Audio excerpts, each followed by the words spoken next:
മൂസ നബി അലൈഹി സ്വലാത്തു വസ്സലാമിനോട് ഒരു മനുഷ്യൻ വന്നിട്ട് പറയുന്നുണ്ട്, മൂസ നബിയെ, നിങ്ങളോടൊപ്പം സ്വർഗത്തിൽ എന്നെയും കൂടെ കൂട്ടുകയാണെങ്കിൽ, നിങ്ങളോടൊപ്പം എനിക്കും സ്വർഗത്തിൽ കടക്കാനുള്ള അവസരം ഉണ്ടാക്കി തരാണെങ്കിൽ ഞാൻ നിങ്ങളുടെ മതത്തിൽ ചേരാമെന്ന്, നിങ്ങളുടെ ദൈവത്തിൽ ഞാൻ വിശ്വസിക്കാം. പക്ഷെ ആ സമയത്ത് മൂസ നബി പറയുന്നുണ്ട്, അത് അത്ര പെട്ടെന്ന് പറയാൻ പറ്റില്ല, അതിനൊരുപാട് സൽക്കർമ്മങ്ങൾ ചെയ്യേണ്ടതുണ്ട്, അല്ലാതെ എനിക്ക് ഉറപ്പു തരാൻ പറ്റുകയില്ല. അദ്ദേഹം തിരിച്ചു പോകുമ്പോൾ ഒരു വന്യജീവിയുടെ മുൻപിൽ പെടുന്നു. ആ മനുഷ്യൻ തൻ്റെ ജീവനിൽ ഭയന്നുകൊണ്ട് ആത്മാർത്ഥമായിട്ട് അല്ലാ എന്ന് വിളിക്കുന്നു.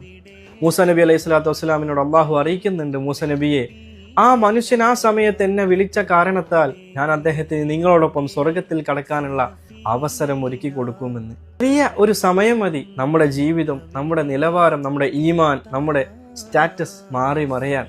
ഹൃദയത്തിൽ ആത്മാർത്ഥതയോടുകൂടെ റബ്ബിലേക്കുള്ള വിശ്വാസം നാം കാത്തു സൂക്ഷിക്കുമ്പോൾ ഉറപ്പായിട്ടും അള്ളാഹു നമ്മളെ കൈവിടുകയില്ല, നമ്മുടെ പ്രാർത്ഥനയ്ക്ക് ഉത്തരം ലഭിക്കാതിരിക്കുകയില്ല.